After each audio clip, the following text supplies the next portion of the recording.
ठीक है बेटा, आराम से आओ। अरे बाप रे, दामाद जी आ रहे हैं। अब तो सबसे पहले नए बिस्तर, पर्दे, पायदान सब नए निकाल के लगाने पड़ेंगे। वो भी रात रुकने के लिए आ रहे हैं, तो रात के लिए भी अलग ही तैयारी करनी पड़ेगी। जल्दी करती हूँ। ये क्या ला रखे हैं आपसे? मैंने कितनी बार कहा है दामाद जी को हर चीज बेच देने। क्या सोम पापड़ी ला रखे, इसे बदल के लाइए, और काजू कतरी लाइए, वो भी सबसे महंगी वाली। अरे आपने सोचा है दामाद जी की इतनी बड़ी गाड़ी कैसे आएगी हमारी इतनी छोटी सी कॉलोनी में? अगर नहीं आएगी तो कहाँ रखना है, पहले से सोच के लीजिए। हमारे खानदान में इतनी बड़ी गाड़ी किसी के पास नहीं जितनी दामाद जी के पास है। कितनी बड़ी गाड़ी है उनकी, कॉलोनी में आनी भी तो चाहिए। क्या आप अभी तक तैयार नहीं हो रहे? क्या मतलब दामाद जी आ रहे तो आप तैयार नहीं हो रहे? दामाद जी आ रहे हैं, जल्दी से। मैं तो कह रही हूँ अपना नीला वाला कोट पैंट पहन लीजिए। दामाद जी आ रहे हैं, इनको कुछ पड़ी ही नहीं है। चाइना से सब तैयारी होगी। पुष्पा, मैं तुझे अच्छे से समझा दे रही हूँ, दामाद जी बिल्कुल पहुंचने वाले। मैं जा रही हूँ उनके स्वागत के लिए। जब से वो आए तब से चाय नाश्ता खानी, जो कुछ यहाँ बना है, जितनी डिश उनके लिए आई है, सब कुछ उन्हें पूछ देना। उनका पेट चल जाएगा, मैं ये सहन कर लूंगी। लेकिन अगर तेरे हाथ रुक गए तो मुझसे बुरा कोई नहीं होगा। दामाद जी को किसी चीज की कमी नहीं होनी चाहिए, भले से उनका पेट फट जाए, लेकिन तेरे हाथ नहीं रुकने चाहिए। हाँ बेटा जी, कहाँ पहुंच गए? कॉलोनी में? बस वहीं रुकिए भैया। आप दामाद जी हैं हमारे, बिल्कुल आपका कॉलोनी से स्वागत स्टार्ट होगा। मैं जल्दी आ रही हूँ, बस वहीं रुकिए। क्या कर रहे थे? आधे घंटे से तेरे पापा और मैं घंटी बजा रहे हैं। पता है बैठे बैठे हालत खराब हो गई।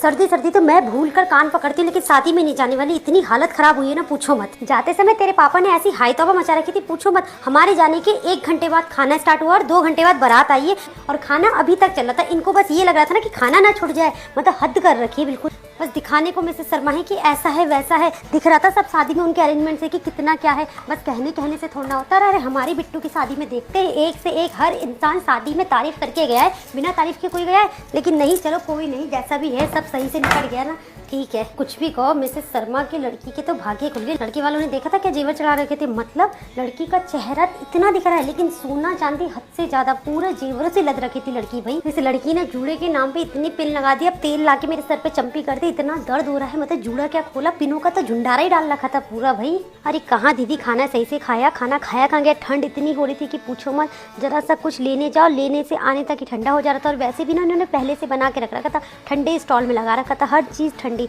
मज़ा तो बिल्कुल आया ही नहीं शादी में। एक शादी का जो रहता है बिल्कुल कुछ नहीं, सिर्फ कहने के लिए ही ना, नाम बड़े दर्शन छोटे वाला हिसाब आज मैं देख के आई हूँ खुद। चलो माला तो लग गई, पंडित जी के आने की देर है। बस गुड्डू कहाँ तू? बस जूते लेके अंदर चले जा। तुझे पता नहीं सुबह से मैं साफ सफाई कर रही हूँ, नवरात्रि है, पूरे 9 दिन तक अगर तेरे जूते अंदर आए ना तो फिर देखना, मुझसे बुरा कोई नहीं होगा। जय माता दी। पंडित जी कहाँ रह गए आप? अच्छा पहुँचने वाले हैं? हाँ सारी तैयारी हो गई, बस आप आ जाइए जल्दी। गुड्डू ठंड गए हुए ना 1 महीना हो गया, लेकिन कम से कम आज नवरात्रि वाले दिन तो 2 लोटा पानी डालते। पंडित जी बिल्कुल आने वाले हैं, ये नहीं पूजा पाठ वाले दिन भी नहा लूं, इस दिन भी दलिद्र पने दिखाते रहना तुम अपना। पंडित जी आम की पत्ती हो जाएंगी कि थोड़े से और मंगवा लूं? हो जाएगी, ये लीजिए।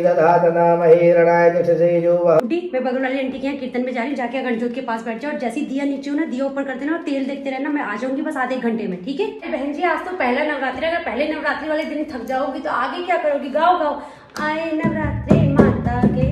बस ना मुझे थोड़ी सी चाय देना। अरे खाली पेट ना बर्थ में चाय पी के भी गैस बन जाती है, इससे बड़े तो भूखे पेट ही सही है। शाम को एक ही बार खाओ, बस छुट्टी दिन भर की। किलो काजू और 1 किलो बादाम, ये सारा सामान जितना भी लिस्ट में लिखा ना सबका सब लेके आना। इतना सामान के लाने की होता है आपको पता नहीं? दामाद जी आ रहे, वो भी 1 साल बाद। कोई भी किसी भी चीज की मैं दिक्कत नहीं होने दूंगी। जितने दिन रहेंगे उनकी पसंद का सारा खाना बनेगा। और आपको नहीं पता उनको मेरे हाथ का बेसन का हलवा कितना पसंद है, बनाऊंगी उनके लिए। और हाँ, रोज की तरह दाल चावल खिलाएंगे, रोज बदल बदल के खाना खिलाऊंगी। और सबसे पहले ये तो बिल्कुल अच्छा से देखना, बिल्कुल ताजा पनीर होना चाहिए। बासी पनीर आपको पता है मुझे दामाद जी को देना बिल्कुल पसंद नहीं। वो कितना ताजा पनीर लेके आते हैं जब भी उनके घर जाते हैं। तो आप सबसे पहले ये, और किसी में भी बिल्कुल लो क्वालिटी नहीं, हर चीज काजू से लेके बादाम से लेके हर चीज अच्छी क्वालिटी की होनी चाहिए। लीजिए आप जल्दी सामान लेके आइए। तो ये ले, तेल को मैं एडवांस इसलिए दे रही हूँ, दामाद जी आ रहे, जितने दिन वो आए उनकी खातिरदारी में कोई भी कमी नहीं चाहिए। ऐसा ना हो जिस शिकायत का मौका मिले। उनका रूम जहाँ पे वो रहेंगे वो पूरा साफ होना चाहिए। इतनी सी धूल भी अगर मुझे दिख गई तो मुझसे बुरा कोई नहीं होगा। हाँ, हर आधे घंटे में जाके उनसे पूछना है कि आपको कुछ चाहिए, पानी चाय कॉफी कुछ भी, पूरा ध्यान तुझे रखना है। मैं अगर किसी चीज में बिजी हूँ तो दामाद जी का ख्याल पूरा अच्छे से रखना है, ठीक है? जल्दी जाओ, दामाद जी आ रहे हैं। मैं सारे नए डिनर सेट लगा रही हूँ, पुराने बर्तन कुछ भी बाहर यूज नहीं होंगे। कस्तूरी तुम सबको ध्यान रखना है, दामाद जी को बिल्कुल पुराने बर्तनों में नहीं देना, बिल्कुल नए चांदी के बर्तन में निकाल रही, सिर्फ चांदी के बर्तन में ही दामाद जी खाएंगे। पानी उन्हें चांदी के गिलास में देना, चम्मच वो चांदी का गिलास यूज करेंगे। कुछ मेरी झोपड़ी के भाग आज खुल जाएंगे, राम आएंगे भजन देना। बच्चे की आंख से नजर का चश्मा कैसे हटाएं? बेटा तू ना अपनी आंख में ना अपना थूक लगा। अरे यूट्यूब पे बताया है ऐसा करने से नजर का चश्मा हट जाता है। बिना जामुन के हरी मिर्च से दही कैसे जमाएं? दूध तो पूरा फट गया। अगर दूध फट गया हो तो क्या उससे पनीर बना सकते हैं? अनुपमा का आज का एपिसोड देना। अगर घर में बुरी नजर लगी हो तो क्या उपाय करें? गुरुजी के लाइव दर्शन दिखाना। हेलो, हाँ बेटा, गए हुए तुम्हें 1 साल हो गए, तुम इतनी जल्दी बदल गए। तुम्हें पता नहीं जब तुम्हारी तबीयत खराब होती है हमें खुद ही अच्छा नहीं लगता। कल से तुम फोन क्यों नहीं उठा रहे? तुम्हें जब पता है, वो तो तुम्हारे दोस्त ने मुझे बता दिया कि बुखार आ रहा है। अब तबीयत कैसी है पहले ये बताओ। दवाई ववाई ले ली? अच्छा, स्कूल के ही हॉस्पिटल से ले रखी है? अच्छा, क्या बोला डॉक्टर ने? अच्छा, टेस्ट वेस्ट बोले हैं। लेकिन तुम खाने पीने का ध्यान कैसे कर रहे हो? हॉस्टल का खाना तुम्हें ठीक ठाक मिल रहा है, नहीं मिल रहा? खाने के लिए सब मना कर रखा है, तो फिर तुम खाना पीना कैसे करोगे? चक्कर वक्कर आ रहे हैं तो एक काम करना ना, अपने दोस्त से बोलना कि 1-2 दिन की छुट्टी कर ले स्कूल की, तुम्हारे साथ रुक जाएगा। संग में होना भी तो कोई जरूरी है, हम नहीं है तो उसको ही रख लेना तुम। क्या मम्मी, ऐसा नहीं होता, किसी दिन उसकी तबीयत खराब होगी तो तुम भी ले लेना उसके लिए छुट्टी। ऐसा तो चलता ही है दोस्तों में। आप बस यहाँ बैठ के समाचार ही देखते रहिए। वहाँ बच्चा बेचारा हमारा बुखार में तप रहा है, अब हम यहाँ से जा नहीं सकते तो क्या, मैं तुम्हें काढ़ा बना के दे रही हूँ, बस पैसे ज्यादा लगे चाहे कितने भी लगे, तुम बस उसे कुरियर कराओ स्पीड पोस्ट से। आज शाम तक वो काढ़ा पहुंच जाना चाहिए, बस मैं कुछ नहीं जानती, मैं पैक करके लाके दे रही हूँ बस। गूगल, अगर घर से बच्चा दूर हो फिर भी माँ घर से नजर कैसे उतारे? हाँ बेटा, बुखार कैसा है अब? ठीक है, ठीक है। पापा के हाथ मैंने कुरियर करवा दो। बेटा उठो। नहीं बेटा, सुबह का समय पढ़ा हुआ ही सबसे सही टाइम होता है। इस समय जिस बच्चे ने पढ़ लिया उसे हमेशा याद रहता है, और बोर्ड के एग्जाम में अगर सुबह उठ के नहीं पढ़ोगे तो क्या करोगे बेटा? नहीं, बोर्ड का एग्जाम, बोर्ड का रिजल्ट बहुत जरूरी होता है। तुम चलो उठो, सबास बेटा। नहीं, ठंड हो रही है ना, कोई नहीं, मैं तुम्हें सब कुछ ला के दे रही हूँ। लो ये लो, कॉपी निकालो, पढ़ो आराम से। मैं ना बादाम और दूध लेके आती हूँ, पहले जल्दी से तुम पढ़ाई स्टार्ट करो।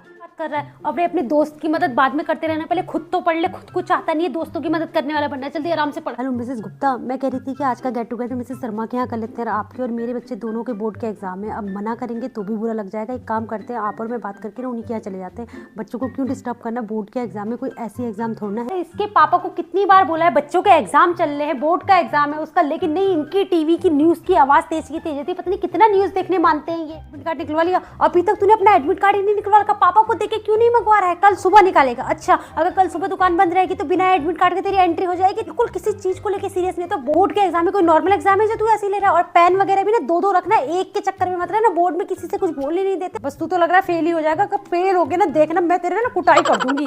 पुण्य ही करे थे जो महाकुंभ के दर्शन हो गए। चलो जल्दी, अंदर बहुत भीड़ हो रही है। हाथ आपस में पापा का पकड़े रखना, कोई भी इधर उधर नहीं होनी चाहिए। इतनी भीड़ है, बिल्कुल कोई किसी का पता नहीं चलेगा। एकदम खो गए तो अगले जन्म में ही मिलने वाले हो। माला कितने की है? 1000 रुपए की। बाप रे बाप, इतने में तो मैं पूरे महीने का राशन ले लूंगी। सामान वगैरह बैग में डालो, और सब कुछ भी छुटा तो नहीं है क्या? तुम्हारे पापा का पर्स ही छूट गया? अरे हर जगह इनको पैसे देनी पड़ती। देखा दीदी, अच्छा हुआ इसकी चाची के भरोसे नहीं रहेगा। इसकी चाची के भरोसे रहते ना तो अभी तक घर में रहते। अब सुबह अच्छे करके दर्शन करके आगे नहीं आगे, अब आराम से शाम तक घर पहुँच जाएंगे। बेटा, घर पहुँचने में कितना टाइम रह गया? 12 घंटे। तो अब जब घर पहुँचेगा ना, उससे 1 मिनट पहले मुझे उठाना, मैं तो चली सोने।